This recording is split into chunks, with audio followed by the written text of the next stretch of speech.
Baik. Jadi kita masuk kepada tajuk tu lah. Sebab hadis palsu ni kita cerita banyak dah hari tu kan. Saya ingat muka-muka lebih kurang sama je masa program hari tu kan. Jadi kita masuklah kepada tokoh yang pertama, iaitu Abu Hurairah. Abu Hurairah ni namanya Abdul Rahman bin Sakhar. Okey. Cuma nama Abdul Rahman ni Nabi bagi kat dia setelah dia masuk Islam.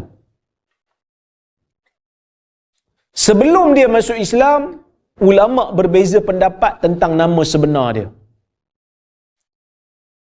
Ada yang kata Abdul Syams dan ada yang kata nama lain.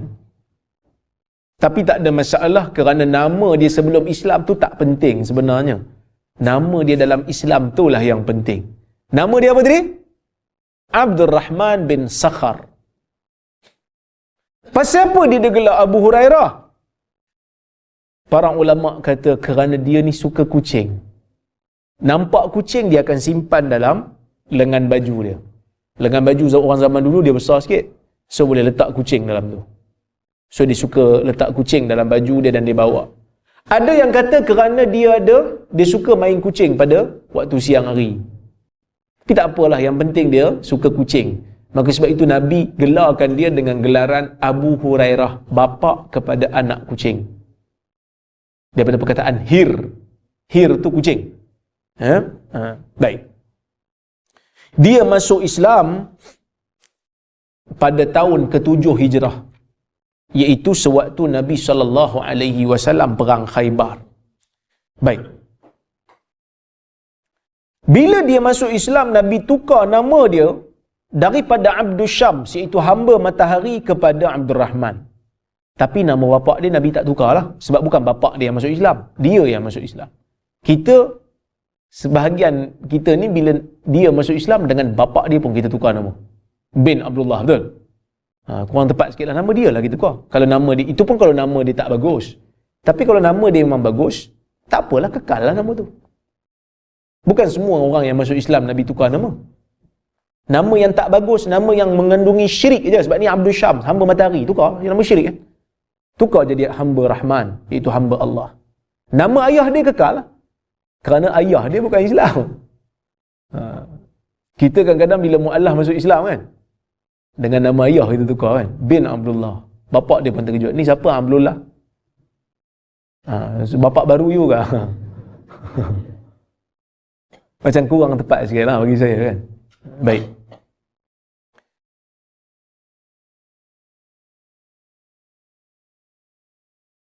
Golongan Syiah dan Orientalis yang mengkaji Islam daripada pengkaji-pengkaji Barat mengkritik peribadi Abu Hurairah ni.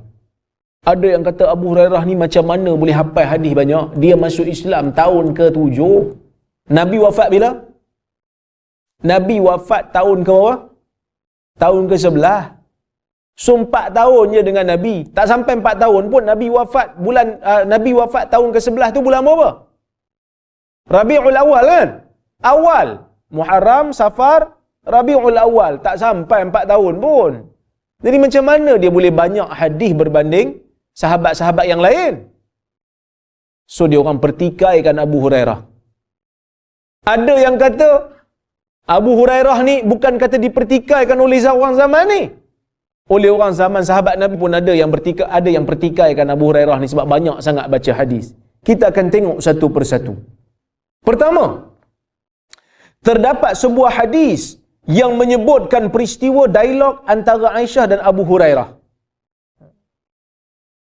Aisyah pun ada riwayat, Aisyah pun pelik. Abu Hurairah ni banyak hadis. Aisyah kata, "Ya Abu Hurairah, ma hadhihi al-ahadithu allati tablughuna annaka tuhaddithu biha 'anil Nabi sallallahu alaihi wasallam. Hal sami'ta illa ma sami'na wa hal ra'aita illa ma ra'ayna?" Abu Hurairah, kata Aisyah, ni apa banyak sangat hadis ni yang sampai kat kami yang kau baca daripada Nabi ni? Bukankah kau pun dengar apa yang kami dengar? Bukankah kau juga melihat apa yang kami lihat? Maksud nak kata, kenapa hadis yang kau baca ni kami tak pernah dengar?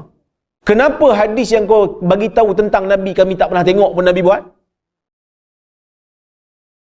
Sepatutnya kalau kau sahabat, aku sahabat, engkau baca hadis, aku tahu.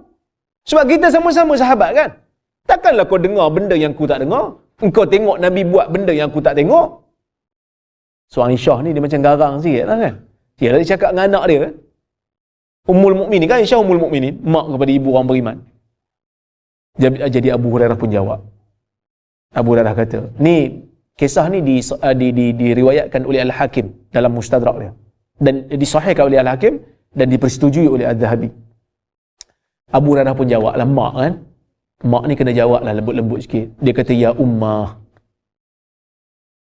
innahu kana yashghuluki an Rasulillah sallallahu alaihi wasallam al-mir'ah wal makhalah wa tasannu' li Rasulillah sallallahu alaihi wasallam wa inni wallahi ma kana yashghuluni anhu syai'. Maksudnya, wahai ibuku, dulu masa Nabi hidup, perbuatan melihat cermin dan menggunakan batang celak dan melawar untuk Nabi telah menyibukkan kau. Tapi aku demi Allah tidak pernah disibukkan dengan perkara-perkara tu. Tahu maksudnya? Ni dia guna bahasa kinayah. Bahasa kinayah ni maksud guna bahasa kiasan.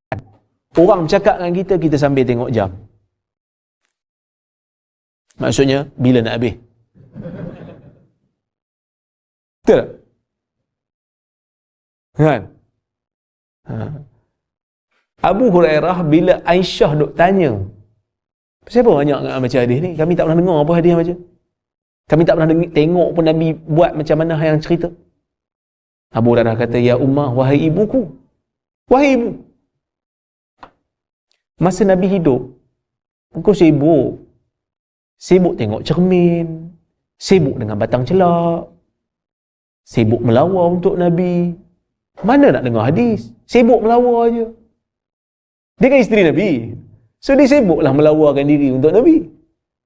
Aku nak makan kat apa? Aku lelaki. Jadi, sifat Abu Hurairah yang tak perlu menyibukkan diri untuk mencantikkan diri itu telah menyebabkan Abu Hurairah ni full time dengan Nabi.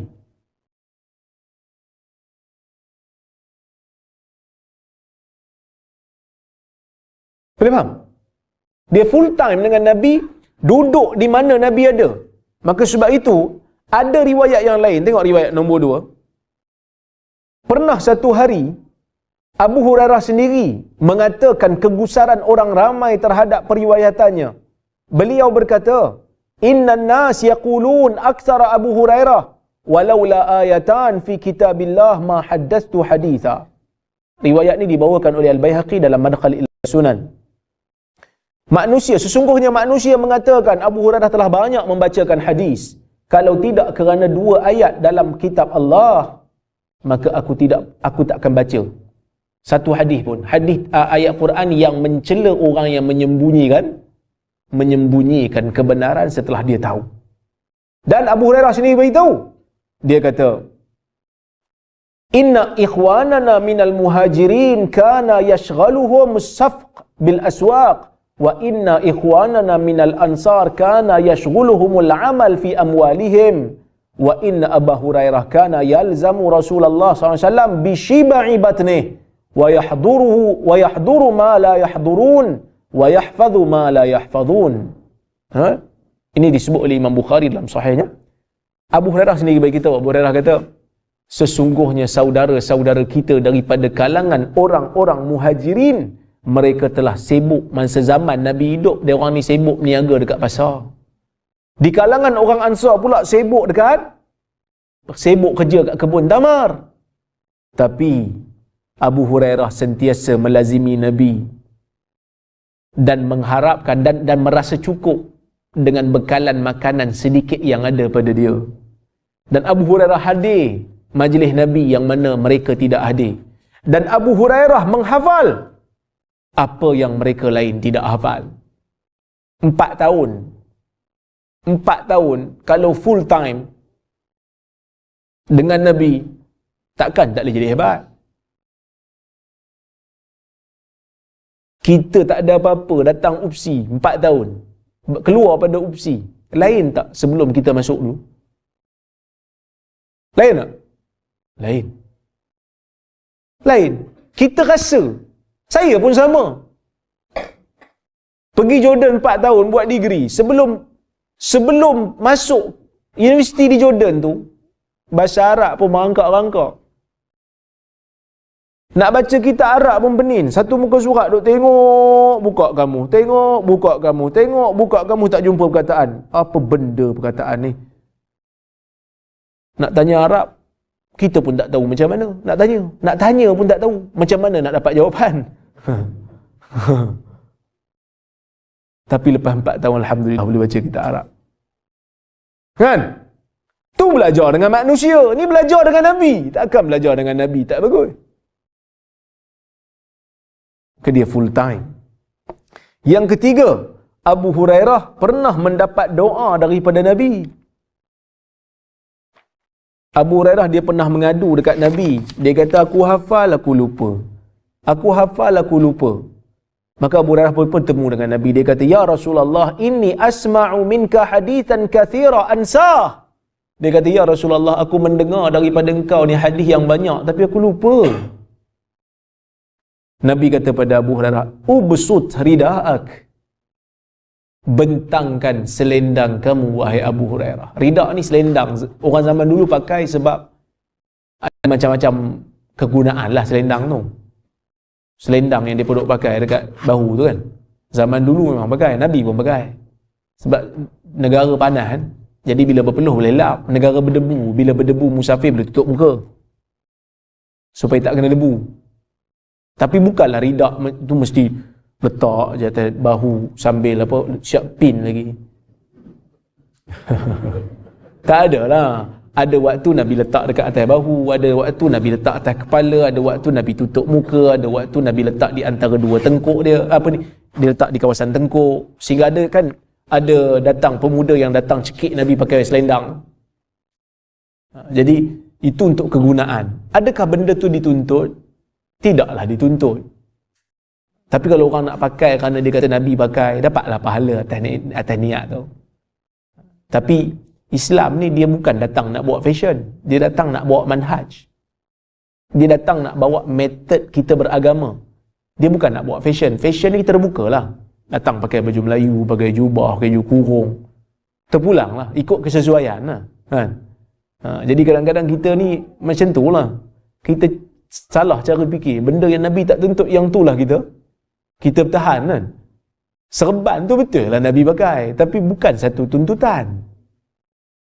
Kan? Pakailah, dapatlah pahala kerana niat nak pakai tu. Tapi bila masa kita kena pakai helmet, pakailah helmet.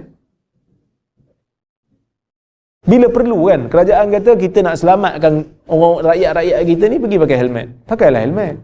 Kata tak boleh, kita kena bertahan dengan serban ni. Sunnah. Nabi tak tuntut. Nabi pakai. Kita pakai dapat pahala. Tapi waktu bahaya, Nabi pergi perang, Nabi pakai helmet. Nabi pakai mirfar, jaring besi, dan Nabi pakai helmet. Kerana keselamatan. Kita naik motor pun, pakailah helmet. Kita cara fikir tu salah. Kena betulkan balik cara fikir. Kerana Nabi tidak tuntut. Tapi janganlah pula bila kita pakai serban. Oh, pakai serban kita kena ikut Nabi, tapi makan tangan kiri. Yang tu Nabi tuntut makan tangan kanan, dia pergi makan tangan kiri. Benda yang Nabi tuntut dia tak buat, minum tangan kiri. Kita serban kena bertahan. Tak boleh. Pasal apa penganut agama lain boleh pakai serban, tak payah tukar helmet, kita tak boleh. Oh, dia punya marah kan. Tapi minum tangan kiri, kan tak kena. Semangat diletakkan tanpa ilmu salah. Dia akan jadi tak tepat. Jadi kalau nak pakai helmet, kalau nak naik motor, pakailah helmet. Itu lebih sunnah daripada pakai serban. Kau nak pakai serban juga, pakai helmet dulu, lilit serban luar helmet.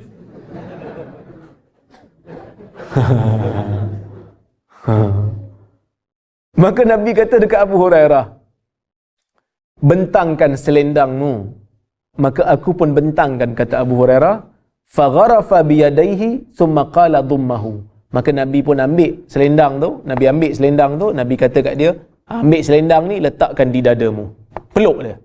Fadhamamtuhu, aku pun peluk dia, aku peluk selendang tu, aku dakap selendang tu, fama nasitu syai'an ba'dahu, aku tak lupa lagi lepas tu. So dia ada doa daripada Nabi. Dia bertawassul dengan doa Nabi. Maka dia dapatlah kelebihan tu. Kelebihan tak lupa.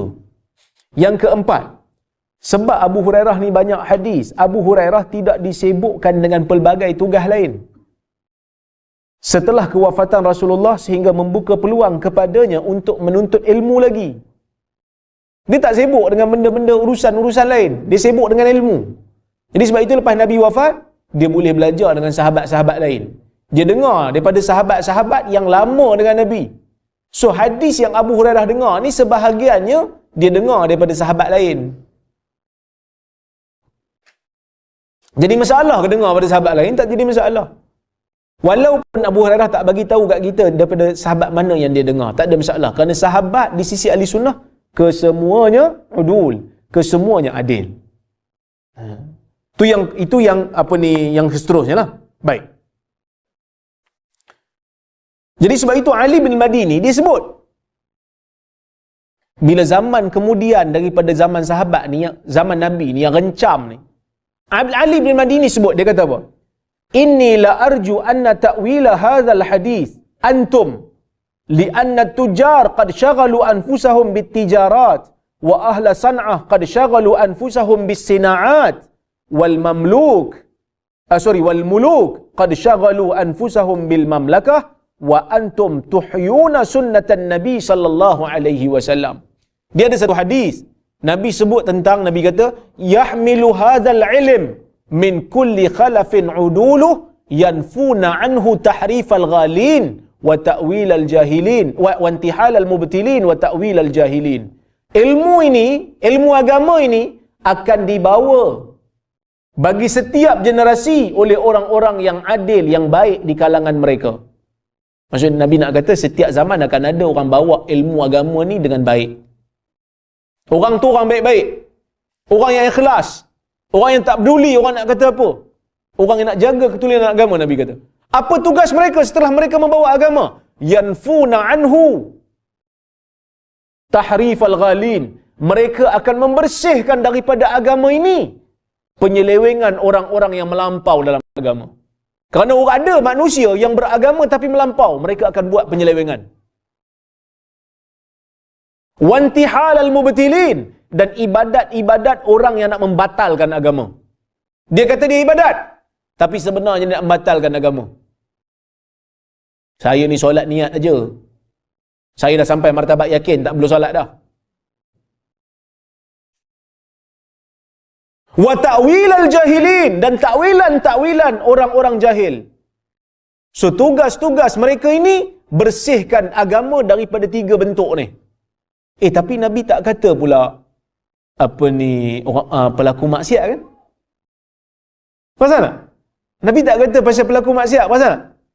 Pasal apa Nabi tak sebut tentang pelaku maksiat? Kerana pelaku maksiat mereka tidak merosakkan agama. Pelaku maksiat mereka merosakkan diri mereka sendiri.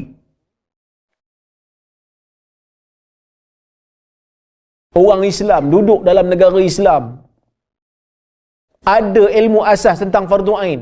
Ada siapa yang kata, saya tak tahu pula arak ni haram, saya ingat arak ni sunat muakkad. Ada? Tak ada.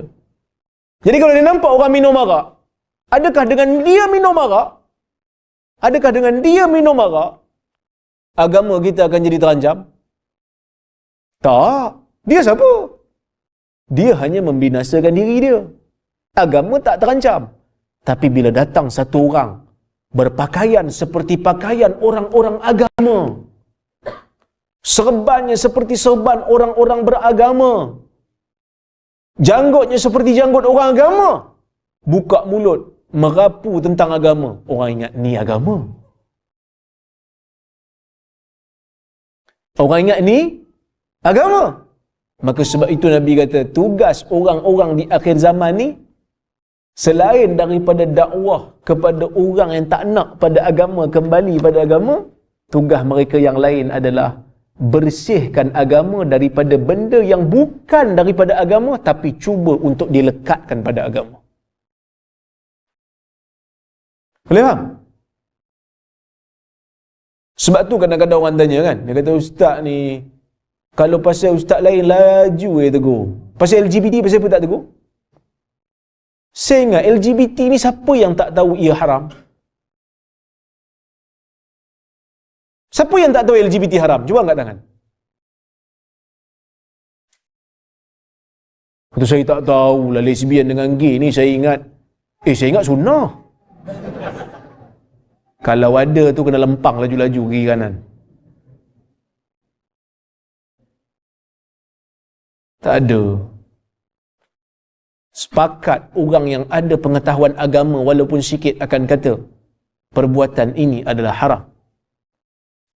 Tapi bila muncul satu orang bagi tahu benda ni agama suka, pakai serban, pakai jubah, pakai selendang, tapi benda tu tak ada asal dalam agama, kita orang-orang agama ni, orang-orang yang ada pengetahuan terpaksa untuk jelas pada orang awam supaya orang awam tak keliru. Ni bukan agama ni bid'ah. Bukan kita nak halang orang ibadat, tapi kita nak galak orang ibadat dengan cara yang betul. Kena ingat Nabi bukan hanya galak kita banyak ibadat. Nabi juga galak kita supaya ibadat dengan cara betul. Banyak ibadat cara tak betul, tak guna juga. Okey? Maka sebab itu ada hadis tu, Nabi kata akan muncul golongan yang akan membersihkan agama daripada 3 benda tu. Ali ibn al-Madini, guru kepada Al-Imam al-Bukhari. Guru kepada Al-Imam al-Bukhari bagi tahu, dia kata sesungguhnya aku mengharapkan bahawasanya takwilan bagi hadis ini adalah kamu. Iaitu orang-orang hadis. Yang Nabi kata mereka akan menafikan agama daripada benda yang merosakkan agama. Bersihkan agama daripada 3 benda tadi, aku mengharapkan golongan tu kamulah. Itu ulama-ulama hadis. Sebab apa? Kata Ibn al-Madini, kerana orang-orang berniaga telah menyibukkan diri mereka dengan perniagaan. Kadang-kadang orang bagi tahu kat saya kan, dia kata Ustaz tak rasa rugi ke orang guna nama Ustaz? Orang guna nama Ustaz buat untung. Jual buku untung. Kan? Ni jual ni. Bukan saya yang buat ni pun. Ada sebahagian saya tak dapat royalty pun, kan?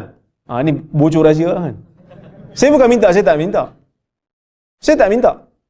Kalau bagi saya ambil Kalau tak bagi saya tak minta.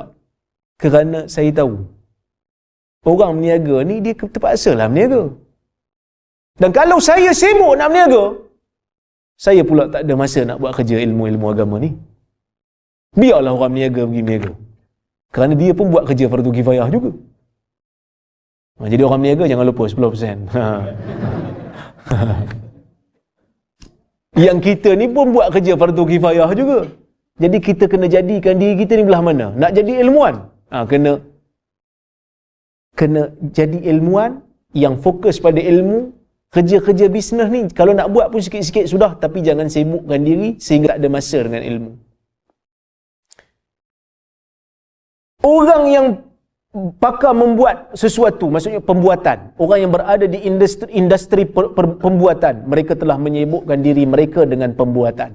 Orang ada kilang, sibuk dengan kilang. Tak ada masa dengan ilmu, tak ada masa nak pergi bincang pasal ilmu-ilmu ni. Raja-raja telah menyibukkan diri mereka dengan kerajaan. Raja ni maksud pemerintah lah. Pemerintah telah sibukkan diri mereka dengan pemerintahan. Betul kata Ali bin al-Madini, kita kena pilih kita nak jadi apa. Kita tak boleh jadi semua orang. Nak jadi ilmuwan, kita kena korbankan diri kita supaya tak jadi peniaga. Tak jadi orang kaya lah jadi ilmuwan ni.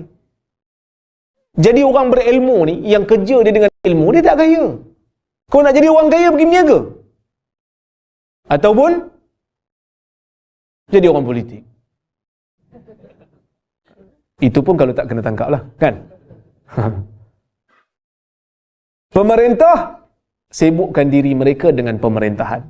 Dan kamu, wahai ulama-ulama hadis, menghidupkan sunnah Nabi sallallahu alaihi wasallam.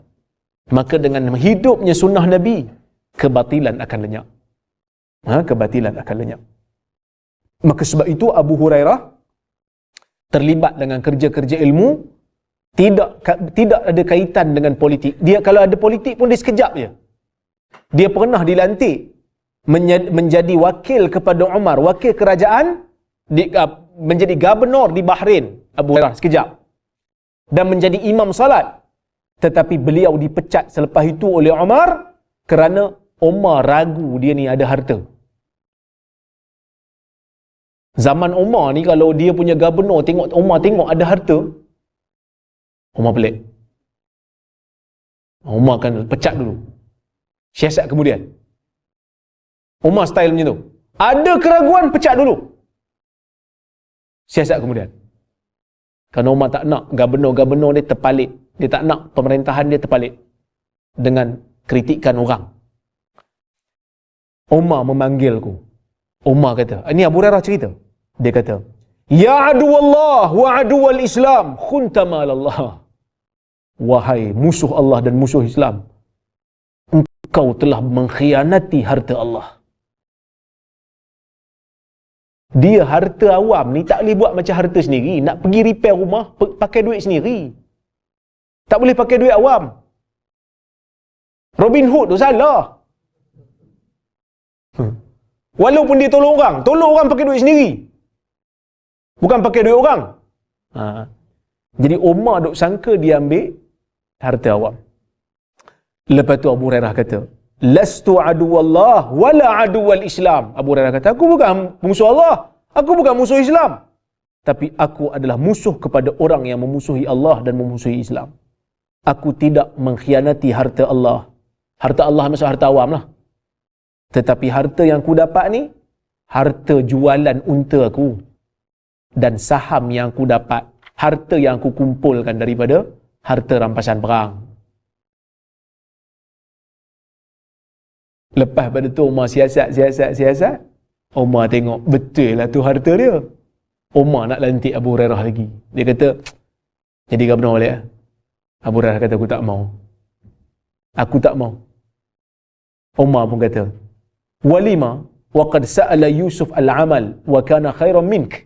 Kenapa tak nak? Bukankah Nabi Yusuf pernah minta kerja dan dia lebih baik pada engkau? Jadi kalau kau minta jawatan, tak ada masalah. Yusuf yang lebih baik pun minta. Kata aku berkatakan kepada Umar, Yusuf tu Nabi, anak kepada Nabi, cucu kepada Nabi. Yusuf tu Nabi, dia anak Nabi, bapa dia pun anak Nabi, tok dia pun anak Nabi. Aku ni anak kepada Umaymah saja, anak kepada mak aku saja. Dan aku takut, Abu Hurairah kata, aku takut, akhafu an aqula bighairi ilm wa an uftiya bighairi ilm wa ay yudraba dhahri wa ay yushtama irdi wa ay yu'khadha mali bidarb. Aku sangat bimbang, aku takut apabila bercakap tanpa ilmu, beri pendapat tanpa ilmu, dipukul belakangku, dimalukan maruahku, serta diambil hartaku dengan paksa. So dia nak kata, aku takutlah satgi orang rampas hartaku lagi. Sebab sebelum ni dah kena ambil dah kan. Dan selepas daripada peristiwa tu, Abu Hurairah menjadi ilmuwan full time. Dan dia mempunyai anak murid yang ramai, sehingga kan anak murid dia mencapai 800 orang. Anak murid yang belajar hadis daripada dia. Dan beliau juga diberi kelebihan umur yang panjang. Abu Hurairah ni Allah Ta'ala bagi dia umur panjang. Dia tak macam Abu Bakar, umur sekejap lepas Nabi wafat. Dalam 2 tahun lebih, Abu Bakar pun wafat. Umar 10 tahun kan. Jadi umur tak panjang. Orang zaman Abu Bakar dan zaman Umar, ramai yang tahu pasal hadis. Jadi keperluan untuk baca hadis tu tak begitu mendesak. Tapi bila zaman sahabat sudah sikit, masa tu barulah golongan-golongan yang tak pernah dengar hadis muncul. Maka masa tu ada keperluan untuk baca hadis. Maka sebab itu kita tak pernah dengar hadis daripada hadis yang diriwayatkan daripada Khadijah. Kan? Pernah dengar hadis riwayat Khadijah? Tak pernah. Pernah dengar hadis riwayat Hamzah? Tak pernah. Kerana mereka wafat sebelum Nabi wafat. Hamzah dengan Khadijah mati, meninggal sebelum daripada Nabi wafat. Kenapa dia orang tak riwayat hadis, Ustaz? Kerana tak ada keperluan nak riwayat. Berapa nak riwayat Nabi hidup lagi? Kalau orang tanya dia, tak perlu riwayat, pergi tanya Nabi sudah. So keperluan untuk riwayat ni berlaku zaman kemudian setelah munculnya ramai golongan yang bukan sahabat. Okey? Baik. Maka sebab itu Abu Hurairah tu dia kata beliau hidup pada zaman orang memerlukan fatwa dan sandaran daripada Nabi sallallahu alaihi wasallam. Yang keenam, Abu Hurairah menuntut ilmu dengan Nabi Muhammad selama 4 tahun, dan ni saya bagi tahu dah tadi. Baik.